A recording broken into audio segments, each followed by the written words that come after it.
Greetings pimps. Welcome to episode 1 of a potential new series where we discuss some goofy things only NPCs do. At the time of typing this I don't know what exactly I will call this series, but I digress. Let's get into episode 1. For this one I'm going to keep it simple since it's the first entry. We have all seen arguments across social media about and over history and what's real or fake. Now anyone with an IQ over 80 realizes you can never objectively prove history, especially from ancient times. In fact, one could even say it's easier to prove aliens exist than anything from ancient history.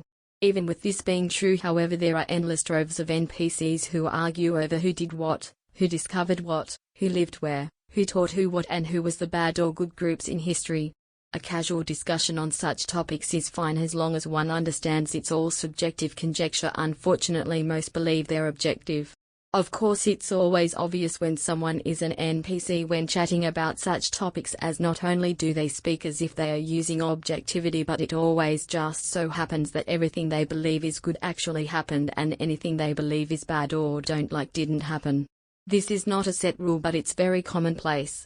A great example of this is Africans who think the Native Americans were African not Asian, or that the Moors were African not Arab. Regardless of one's opinion on such topics, this argument is a waste of time either way, as there is no objective way to prove such things logically. One may use non-argument appeals to authority or emotion though. LOL. At the end of the day, arguing over real or fake history is like arguing over which ice cream flavor is best. One may appeal to the authority of historians, or in the case of ice cream, the ice cream man IMO, but one needs not argue over such trivialities unless you're just trolling, which is quite fun, I'll give you that.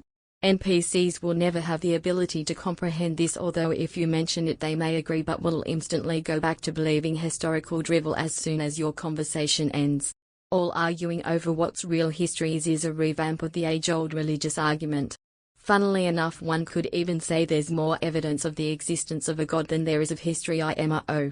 Anyways pimps, I hope you enjoyed this brief look into the pre-programmed brains of the human NPC. All hail Sam Hyde. We out.